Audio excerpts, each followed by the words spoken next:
ku Bwanika.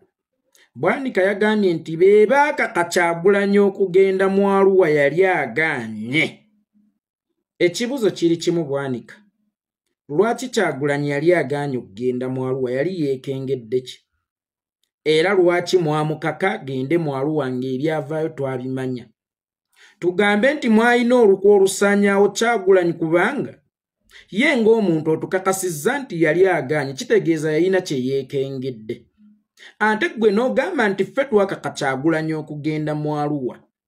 Kitegeeza nti mwamukaka nga waliwo ekikolobero ekirina mumukolwako. Era ye yagaana okugenda mu Arua olw'okuba yalina kye yeekengeddeyo.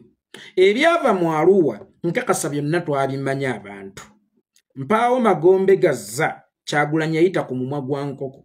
Era okukakkana nga munnaffe Yasin Kawuma abiguzeemu obulamu bwe. Abaaye Arua eno byonna ebyagwayo. Abedi Bwanika oyina engeri gy'osobola okunkakasa nti tewabirinamu mukono oba temwabirinamu mukono. Nga ggwe yakaka Kyagulanyi okugenda mu Arua wali okaka waaki? Era wamanyaako ku nsonga lwaki yali agaanye okugenda mu Arua. Ebyava mu Arua nga bifaanana n'okugaana kwa Kyagulanyi okugendayo. Ate era bifaanana n'engeri gye wamukako okugendayo. Kitegeeza ggwe okumukako okugendayo wali omutegekedde entaana. Ate ye okugaana okugendayo yali yeekengedde ekyaliyo.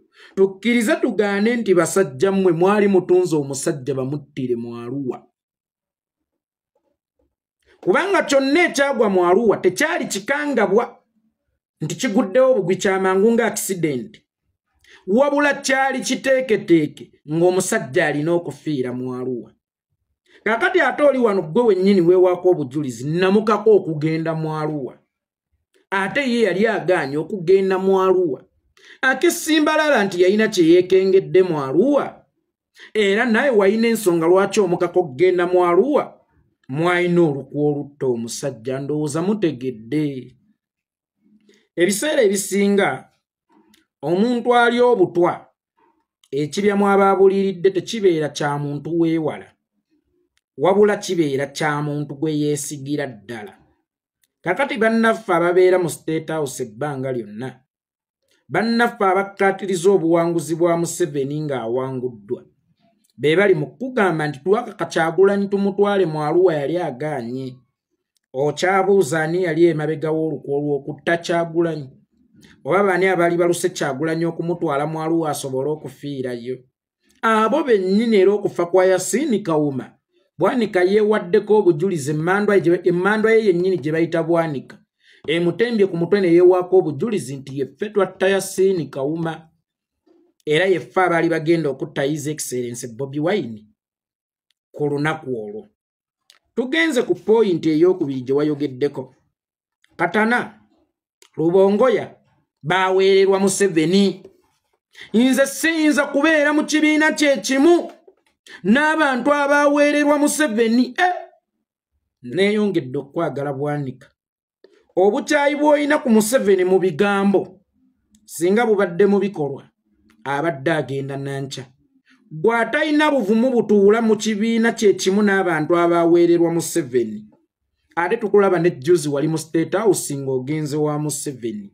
Gw'atasobola kutuula mu kibiina kye kimu n'omuntu eyaweererwa Museveni okumanya wakyawa Museveni. Naye ate tukulaba gwe weenoonyeza Museveni yonna gy'ali n'omwesisinkanira. Tukulaba nga ne mu State House wagendayo mu mwaka gwa 2026 ng'okulonda kuwedde ne mwami Ssebaana omugenzi kati mugenze kukkaatiriza buwanguzi bwe. Mu kulonda kwa 2011 nga Besigye ava e Nairobi okumujjanjaba oluvannyuma lw'okukuba ttiya gaasi. Museveni yali alayira e Kololo nga Besigye akomawo mu ggwanga ava wano e Nairobi. Ne Mau gwe twalirowoozezza nti mubi nnyo yakwata kkubo kugenda kwaniriza munne we bali mu struggle. Era baayita ku luguudo lw'Entebbe baalwako nnyo kubanga jaamu yali mungi. Ng'omukulu Abedi Bwanika agenze Kololo kukkaatiriza buwanguzi bwa mwami Yoweri Kaguta Museveni. Ono gwagamba nti tasobola kutuula mu kibiina kye kimu n'abantu be yaweerera. Mu bupunze yakyawa nnyo abantu be yaweerera okusinga ye kennyini kabaweerera. kibanga bw'ogamba nti nakyawa abaana abasomesebwa Dimansta Magala emabanda Butambala gy'oli ssebo nkutumidde naye ate nga ggwe ne Dimansta Magala muteetera gubasaza mukamu temukyekwekana kwekweka nti mukikolereko mu nzikiza wabula mukikolera mu mataala mu lujjudde ng'ensi yonna ebalengera ddala kituufu oba wakyawa Dimansta Magala oba oyina butakkaanya bwo bulala ne bana abaana b'ogamba nti sisobola kukolagana nabo lwa nsonga nti baasomesebwa Dimansta Magala bukyayi kyobwo obwakuleetera okukyawa Lubongoya ne Katana olw'okuba baaweererwa Museveni otuuke n'ogga nti tuyinza kubeera mu kibiina kyekimu olw'okuba baaweererwa Museveni naye ng'ate kabaweerera musiiba muteetera ku nkya ne mu ttuntu era ffe tukyawa abaana abaasoma nga basomera ku ssente za Museveni nga bba ekirooto kyabwe mu budde obwo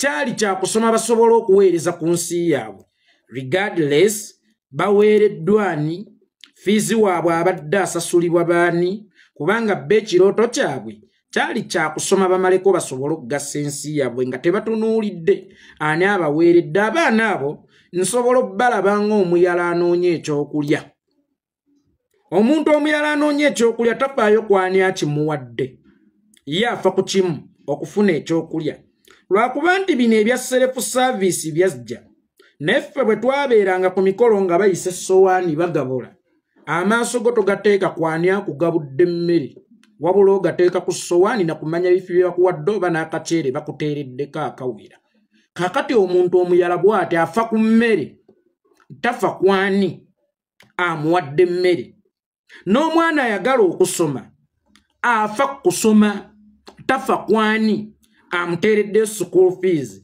kakati tukyawa abaana bano abaali baagala okusoma nga bba ekigendererwa kyabwe kyakuweereza ggwanga nga tebafuddeyo kwani abeera abaweeredde tugende Bwanika yeetwala mu State House emisana ttuku yeye mwesigwa bano abaweererwa Museveni bisassalala wabula ono asisinkana Museveni wansi w'okutegeera kwe nga talina na bwetaavu nnyo nga bali bwe baalina ye mutuufu nga ne juzi yabadde mu State House mbwagenze kuteesa ku bya mmwanyi unfortunately mu Parliament ate teyateesa ku mmwanyi omanyi tekitegeeza okgenda ewa Museveni ng'ogenze kuteesa ku mmwanyi naye nga w'oyina amaanyi agateesa ku mmwanyi ne Parliament togituddemu twesige ggw'omu ku baatunda emmwanyi yaffe ekirime kya Buganda ekyatugaggawaza okuzaama ekyatuweerera okuzaama ekyatuzimbira amagolofa ekyatukolera zifaamu tukyawe Lubongoya ne Katana betulina okukyawa mu kulonda kwa 2016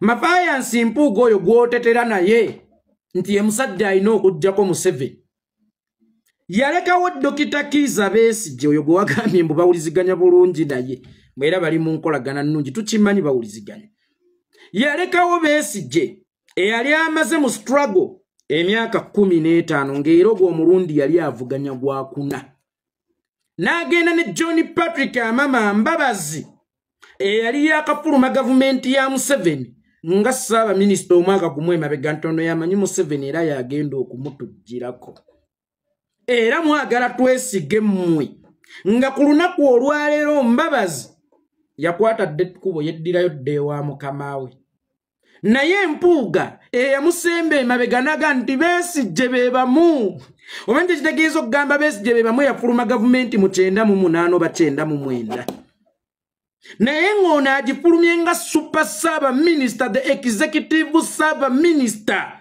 nonti bano bannabbanja ebidomolera si balwakana Lugunda but a super prime minister ajjudde era nga ne cabinet yonna emutya gwe kyogamba nti olunaku lwa gimuweza asookuti yonna bbanja naye Mbabazi yali atiibwa buli minisita ng'ayita cabinet nga ye agikulira ne bawulira nti azze yafuluma gavumenti omwaka gumu emabega ne bagamba nti ono yagenda okutuggyirawo Museveni era tugenze naye kakati bwe kiba nga mwasobola okukwatagana n'eyavudde mu gavumenti ya Museveni eggulo ate abaana be yaweerera obuweerezi nga bakyali bato nga bba ekigendererwa kyabwe kyali kyakusoma nga Bwanika nga Katana ne Lubongoya nga bafunye dde obusungu obwenkanidde awo okuggyawo gavumenti ya Museveni eyabaweerera gwe wabufunye ddi obumulwanyisa nga tova mu State House wabufunye ddi obumulwanyisa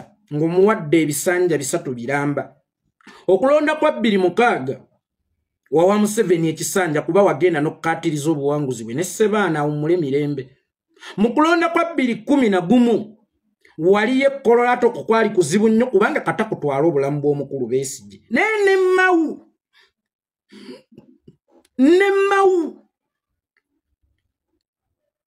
n'agenda no ne Besigye ku airport amwaniriza kulika amagombe wali kololo mu kulayiza kwa Museveni ng'okukatiriza buwanguzi bwe ne mu 2016 wali okukatiriza buwanguzi bwa Museveni nti n'aba opposition oba n'abeesimbyewo abalaba candidate babaddewo twesiga ebigambo byo okusinga bano abaana abaweererwa obuweerezi nga ne Museveni kabeejumbira yaweererwa Dr. Apollo Milton Obote ate gwe yejjirako obusungu Dr. Apollo Milton Obote bwe yalina ku mwami Yoweri Kaguta Museveni babuyita nze nakufuula kyendi nakwagala nnyo nakwesiga nnyo nakusembeza nnyo nakuweerera naye gwa yeekedde gavumenti yange kaakati aliwo yajjawo yamuweerera gwe ki ekikulowoozesa nti omuntu tayinza kunyiiga kutuuka kujjawo yamuweerera ng'otera n'okuwulira amawulire nti omwana asse kitaawe ng'akuba nnyina wakati mu kugezaako okutaasa yeesanze akubye kitaawe amusindise ku nkondo n'amutta kitegeeza nti ne taatawo wabeerawo lwasukka nga yeggwe alina okumwerwanyisiza nga Museveni bwe yalwanyisa kitaawe Dr. Apollo Milton Obote yamuweerera Idi Amin Dada wali osobola okukikkiriza nti yali asobola okujjako gavumenti ya Dr. Apollo Milton Obote asooka Apollo Milton Obote asooka yayagala nnyo Idi Amin Dada batuuka n'okumugamba nti Idi Amin Dada apulaninga olukole kuwamba Idi Amin Dada n'agenda ne pistol 2 ku office ya president awo ku parliament n'amugamba mukama wange bampayiriza gobobo owulira nti kituufu nettira Obote n'alabira ddala omusajja omutuufu zizo pistol nettira mukama wange teyamutta waayita mmeka ng'amuwambye entebe eyo nkiddamu entebe eyo ne muganda wakujjawo sikiwa nti Salimu Sala asobola okutuuka ku Museveni ng'ayina emmundu nti weewaawo ayinza obutakaluubirizibwa nnyo kuyingira naye era wabaawo pulotoka ey'emmundu nti otatuukako na mmundu nkulaga amaanyi g'entebe eyo nti n'omwana wa kitaawo ne nnyoko bwe mwali yonka asobola okujja mu ntebe eyo olwobeera tomwesiga Kadafi yatta kojjaawe okutuula ne Saddaamu alina gwe yatta okutuula nga wa Luganda kaakati ate ggwe ng'ojjonyumya ebiboozi byayaweerera yatunda nte za kitaawe Amos Kaguta okubaweerera oba zaali ssente za ggwanga kakati ssente z'eggwanga zennyini bano abaana ze baasomerako era baasoma kuweereza ggwanga kyebava baweereza eggwanga kubanga bayawula gavumenti ne siteeti ebintu bibiri byanjawulo mmwe akuba temubimanyi ne buli lwa Sunday mbaawo wano kati ng'olwenkya ngenda kubaawo nga ndi firimu mujje musome mujje mukole ki mujje musomeesomeko tugenze ku mulamu omulala tawa Bwakabaka kitiibwa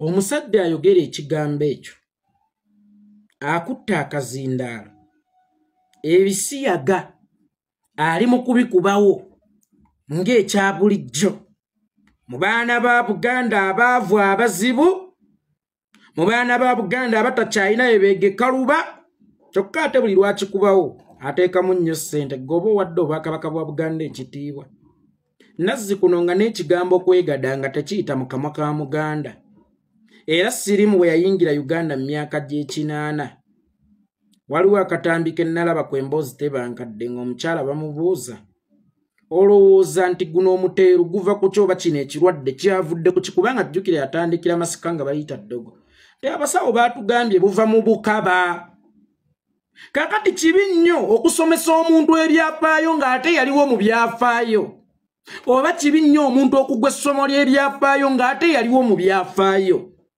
ffe mu Buganda n'ekigambo kwegadanga tekyamalanga gajajaamizibwa tekyamalanga gayita mu kamwa twakiyitanga bukaba naye oli kazindaalo oyasanguza ebisiyaga obifudde topiki oyogedde ku jirisi gwe bakozesa oyogedde ku ovulo ze bambala oyogedde ku pampa ze bambala oyogedde ku mpeeweeta gye baweeweeta oyogedde ku bikigwa abatawadde Bwakabaka bwa Buganda kitiibwa kubanga ffe mu Buganda ekintu ekitali mu nnono zaffe tekifuukangako discussion era tekifuukangako kyakulwanyisibwa gwe genda obuuze Museveni oyo afudde ebisiyaga discussion abatume nti kyekyokulwanyisa kyemulina okukubisa Kyagulanyi nti buli lwagenda mbazungu mugambe oli musiyazi fate wantulwanyisa bisiyaga genda omubuuze kitaawo Amos Kaguta omule mirembe yabatuuzaako ne mwannyina Violet Kajubiru ng'abateereddewo penalty kugwana akwata nga yeebase ku muganda Oyo nno ye mukulu ayekolera music analyst ng'agezaako kubanga alambulula ensonga gy'agamba nti Abedi Bwanika juzi yayisaamu omukulu His Excellency Robert Kyagulanyi Ssentamu eggaali wali we baali mu kubanga banjula enteekateeka zaabwe ez'ekibiina. Ffenna twawulira era abantu abasinga obungi buli omu yakwata ku mumwa ne yeebuuza kikyo abaami bano kye baliko lwaki tebatumbula mulamwa gwabwe gwe baliko ate okubanga babamira omukulu His Excellency Robert Kyagulanyi Ssentamu naye nga womanyi yatatera nnyo okuvaayo kubaanukula naye nga abantu we bali abeeteefuteefu era abali ready okubanga bamwanukula se bw'atyo ye omwami yeekolera amwanukudde nga tuvuddeko eyo munnange ensonga za Haji Mwizeera Haji Mwizeera wamu ne Haji Mwizeera neki ne mukyala we Hajati Zuura byeyongera okulanda oluvannyuma lwa Nnaalongo Kitone okuvaayo n'ategeeza mbu balina obujulizi era nti Hajati alina obutambi abantu beebuuza omwana eyakwatibwa ate obudde babufunanga butya obwakwatanga obutambi obwo okubanga balikodinga Haji ng'ali ku mwana ekyokulala ye owedda babadde kuki bulijjo batugambanga wano tebanafuna bujulizi ate nga balina obutambi lwaki obujulizi tebabuwaayo bibino abantu batusse okubanga bakukkulumira Hajati Kitone ono usa Nnaalongo Kitone nti yandibanga yalina obuzibu zaala bokka ne be batazaala babarepinga be bazaala babarepinga balepinga abaneiba balepinga abaana babasenga abaabwe balepinga baba anko babwe abasajja bakwatira ddala abaana naye Nnaalongo Kitone bw'obanga ddala okikakasa nti Hajati Zuura yalina obujulizi omusango ne gutuuka ne mu High Court obadde ng'ozungu olonangayo ki kitegeeza mmwe babi abasinga ku Hajati mmwe babi abasinga ababadde ku sayidi ya Hajati Zuura nga mukimanyi nti omukazi alina obujulizi obutuufu obulumika nti bbawe yakwata omwana ate n'otugamba mbu namugamba abireke tateekayo obujulizi lwaki wali omusindikamu lwaki wali ogenda mu kooti nga naawe okimanyi nti obujulizi yali abulina lwaki wali ogenda mu kooti kitegeeza gwe mu byasinga ku sayidi oyo omukyala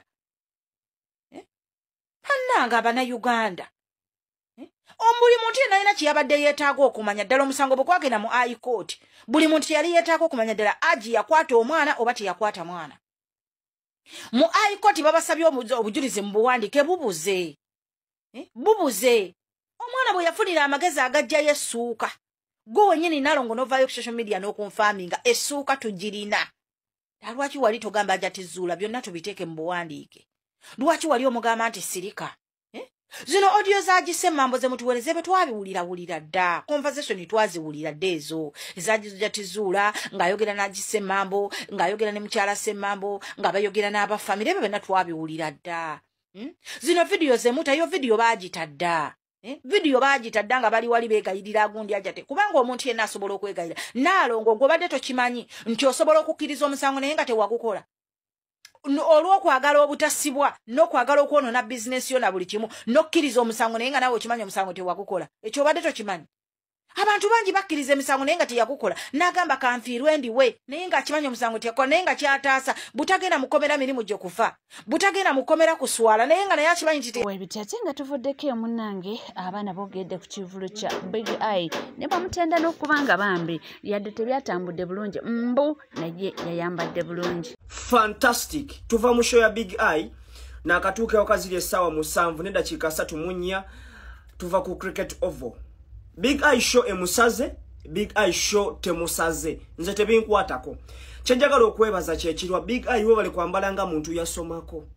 Bannange, abategesi b'ebivulu, abayimbi, omuyimbi ajja ku stage ng'ayambadde Christmas tree.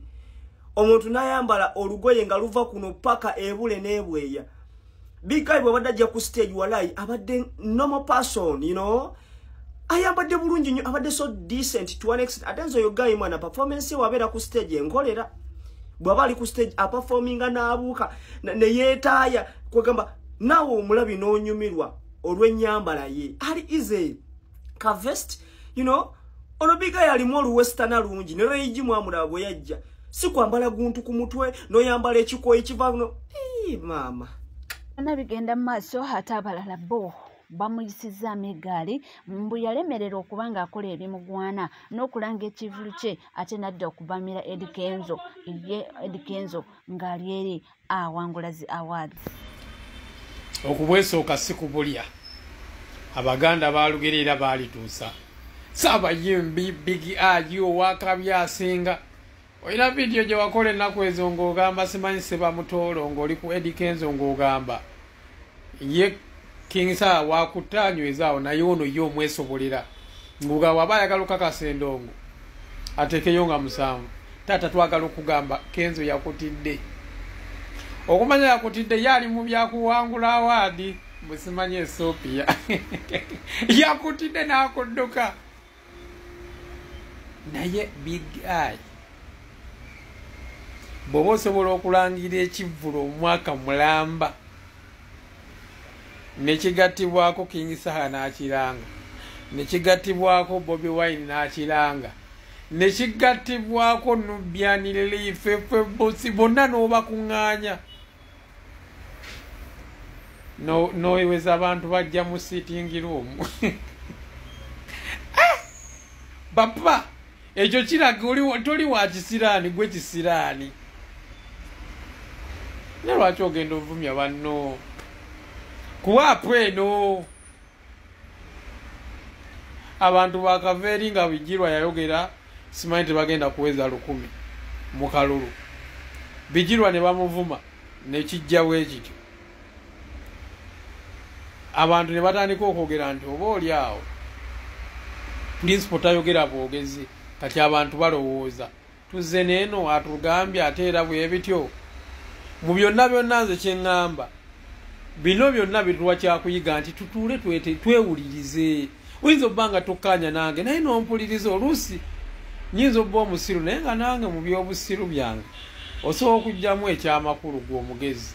Twewulirize tuve mu kwesudiya. So kyekyo bambi tuli ku NCK TV naye nkugamba kimu nti wabanga tuna subscribinga kekadde subscribinga ringinga that notification bell sharinga likinga amawulire go mangi nnyo nnyini ddala tovaawo tukomawo n'amalala mangi nnyo.